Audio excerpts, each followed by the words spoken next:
ಮುಂಜಾನೆ ಎದ್ದು ದೇವ್ರ ಪೂಜೆ ಮಾಡ್ತಾ ಇದ್ದೀರಾ? ನೀವು ನನಗೆ ಪೂಜೆ ಮಾಡಿದಷ್ಟೇ ಹೇಳ್ಕೊಟ್ಟಿದ್ದೀರಾ, ನಿದ್ದೆ ಎಲ್ಲಿ ಮಾಡಕ್ ಬಿಟ್ರಿ? ಅಂದ್ರೆ ನೀನು ನಿಜನೇ ಮಾಡಿಲ್ಲ ಅಂದು? ಮಾಡಿಲ್ಲ, ಮತ್ತೆ ಬರೀ ಮಾತು ಮಾತು ಮಾತು.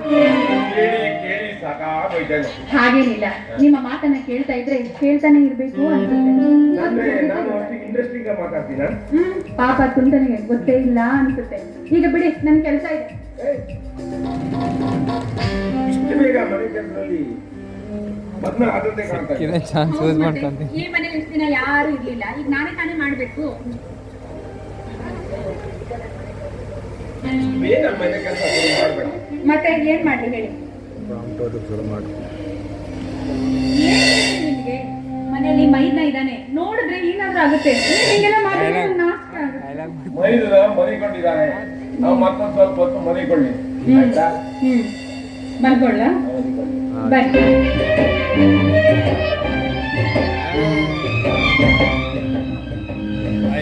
ಚಲೋ ಕೆಲಸ ಮಾಡಿ.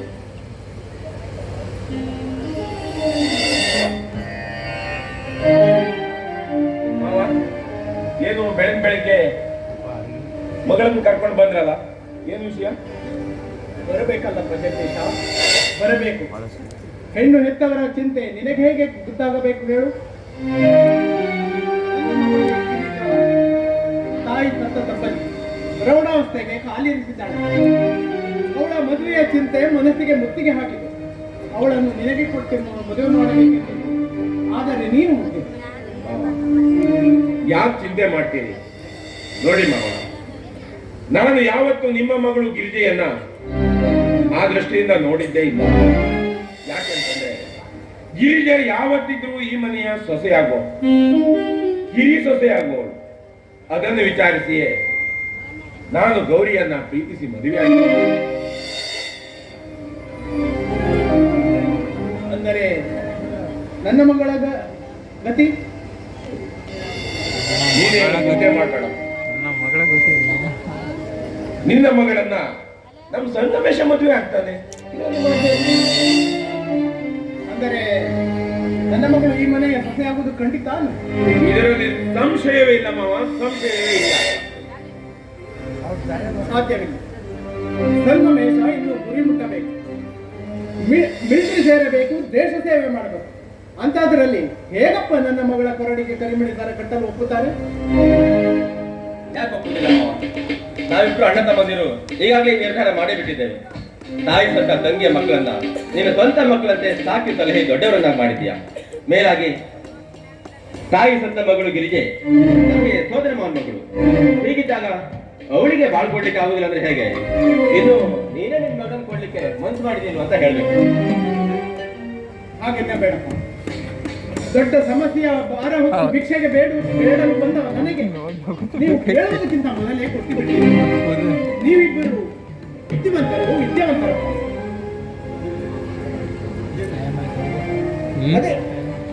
ಅದಿರಲಿ, ಒಂದು ರೌಂಡ್ ಹೊಡೆದಬೇಕೀಗ ಚಕ್ರ ದೊಡ್ಡ 2 ಮಾವ. 3:15 ಮನೆ ಈ ಕಿಂಕುರುಳಿ ಮೌನವಿದ್ದಾಳಲ್ಲ, ಅವಳನ್ನು ಒಂದು ಮಾತು ಕೇಳಿ ನಿರ್ಧಾರ ಮಾಡಿ.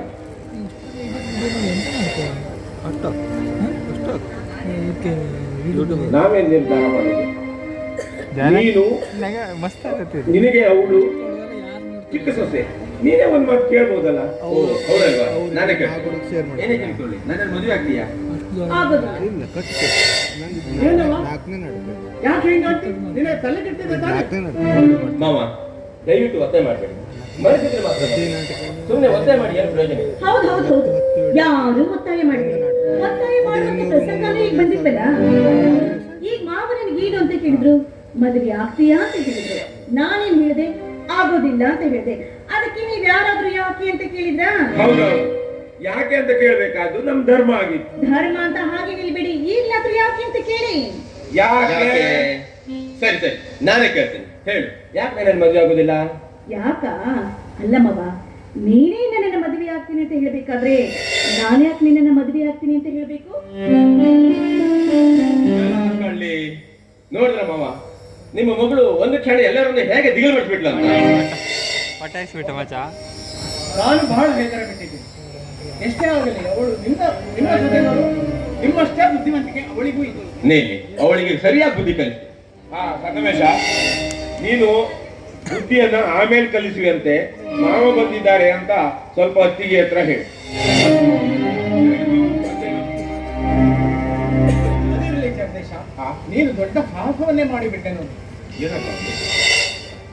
ಮೊದಲೇ ದುರಾಂಕಾರಿ ಗೌಡ ನಿನಗೇನಾದ್ರೂ ತೊಂದರೆ ಮಾಡಿಬಿಟ್ಟರೆ? ಮಾಡ್ಲಿ ಮಾವ, ಮಾಡ್ಲಿ.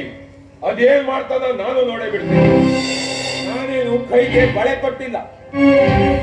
ನಾನು ಗೌರಿಯನ್ನ ಮದುವೆ ಆಗುವ ಮೊದಲು ಈ ಊರಿನ ಹಿರಿಯರಿಗೆ, ನಾಗರಿಕರಿಗೆ, ಎಲ್ಲರಿಗೂ ವಿಷಯ ತಿಳಿಸಿ ಅವರ ಒಪ್ಪಿಗೆಯನ್ನ ಪಡೆದೇ ಮದುವೆ ಆದದ್ದು. ಏನ್ ಮಾಡ್ಲಿ ಮಾವ, ಗೌರಿ ನನ್ನನ್ನ ತುಂಬಾ ಪ್ರೀತಿ ಮಾಡ್ತಾ ಇದ್ಲು. ನಿನ್ನನ್ನೇ ಮದುವೆ ಆಗ್ತೇನೆ ಅಂತ ಹಠ ಹಿಡಿದ್ಲು. ಅದಕ್ಕಾಗಿ ನಾನು ಧೈರ್ಯವನ್ನ ತಂದುಕೊಳ್ಳಿಕ್ಕೆ ಬೇಕಾಯ್ತು ಮಾವ. ನನ್ನನ್ನ ಕ್ಷಮಿಸಿಬಿಡಿ. ಯಾಕೆಂತಂದ್ರೆ ತಂದೆಯ ಸ್ಥಾನದಲ್ಲಿದ್ದ ನಿಮಗೂ ಸಹ ನನ್ನ ಮದುವೆಗೆ ವಿಷಯವನ್ನ ತಿಳಿಸಲಿಲ್ಲ.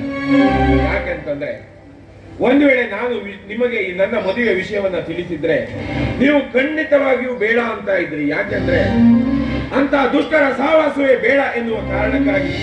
ಅದಕ್ಕಾಗಿ ದಯವಿಟ್ಟು ನನ್ನನ್ನ ಕ್ಷಮಿಸಿ ಮಾವ. ಏನೋಪ್ಪ, ನಾನು ಬೇಡ ಅಂತಿದ್ನೋ ಇಲ್ವೋ, ನೀ ಕೇಳ್ತಿದ್ಯೋ ಇಲ್ವೋ, ಅದೆಲ್ಲ ಮುಗಿದು ಹೋದ ಕಥೆ.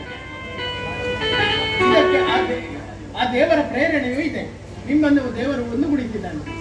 ಬೇಡ ಎಂದನು ನಾನೇ ಅವನ ಅಪ್ಪನೇ ಯಾರು. ಹನಿ ಹನಿ ಅಕ್ಕಿ ಕುಡಿದರೆ ಹಳೆದವರು ಬೇಕಿಲ್ಲ ಅನ್ನೋ ಮಾತು ಸತ್ಯವಾಯಿತು. ಈಗ ಕೆಲವು ಹೊತ್ತಿನ ಮುಂಚೆ ನನಗೆ ಗಿರಿಜೆಯ ಮದುವೆ ಚಿಂತೆ ಕಾಣುತ್ತಿತ್ತು. ಈಗ ಆ ದೇವರ ದಯದಿಂದ ಅದು ದೂರವಾಯಿತು. ಬಹಳ ಸಂತೋಷ. ಅಪ್ಪ, ಆಶೀರ್ವಾದ ಮಾಡಿ. ಏನಮ್ಮ, ನಾನು ನಿನ್ನ ಅಪ್ಪನೇ. ಹೌದು, ನನ್ನ ಹೆತ್ತಪ್ಪ ಸಿಟ್ಟಿನಿಂದ ಮನೆಯಿಂದ ಹೊರಗೆ ಹಾಕಿದ ಮೇಲೆ ನೀವೇ ತಾನೇ ನನ್ನ ಅಪ್ಪ. ಅಲ್ಲದೆ ಈ ಮನೆಯಲ್ಲಿ ಮಗಳಾಗಿ ಬಂದಿದ್ದೀನಿ ಅಂದ ಮೇಲೆ ಎಲ್ಲ ಕರ್ತವ್ಯವನ್ನ ನಾನೇ ನಿಭಾಯಿಸಬೇಕು. ಗಿರಿಜಾ ನನ್ನ ತಂಗಿ ಇದ್ದಾರೆ. ಆದಷ್ಟು ಬೇಗ ನನ್ನ ಮೈಗಳನ್ನು ಕೈ ಹಿಡಿದು ಈ ಮನೆ ಸೊಸೆಯಾಗಬೇಕೆನ್ನುವುದೇ ನನ್ನ ಆಸೆ. ಅಯ್ಯೋ ಹೊತ್ತಿಗೆ ಆದಷ್ಟು ಬೇಗ ಅಂತ ಹೇಳಬೇಡಿ. ನನಗೆ ನೌಕರಿ ಸಿಕ್ಕಿದ ಮೇಲೆ ಮದುವೆ. ನೌಕರಿ ಸಿಕ್ಕ ಮೇಲೇನೆ ಮದ್ವೆ ಆಗು. ಹೀಗೆ ಮದ್ವೆ ಆಗ್ಬೇಕು ಅಂತ ನಾನೇನ್ ಕಾಲ್ತಿದ್ರೆ ನಿಂತಿಲ್ಲ. ನೋಡಿದೆ ಮಾವ, ನಿನ್ ಮಗಳಿಗೆ ಎಷ್ಟೊಂದು ಜಂಬ ಇದೆ ಅಂತ. ಈ ವಿಷಯದಾಗ ನನ್ನನ್ನ ಬಲಿಪಶು ಮಾಡಬೇಡ್ರಿ. ಎಷ್ಟೇ ಆಗಲಿ ಅವಳು ನಿನ್ನ ಮತ್ತೆ ನಿನ್ನ ಹೆಂಡತಿ ಆಗಬಹುದು. ಮಾವ ಸೊಸೆಯರ ಹುಡುಗಾಟಕ್ಕೆ ನಾನು ಏಕೆ ತಲೆ ಕೆಡಿಸಿಕೊಳ್ಳಬೇಕು? ಅಲ್ವೇನೋ ಜಗದೀಶ? ಖಂಡಿತ ಮಾವ. ಸರಿ, ಇದೇ ಸಂತೋಷದಲ್ಲಿ ಎಲ್ಲರೂ ಸಿಹಿ ಊಟ ಮಾಡೋಣ. ಬನ್ನಿ. ಬನ್ನಿ.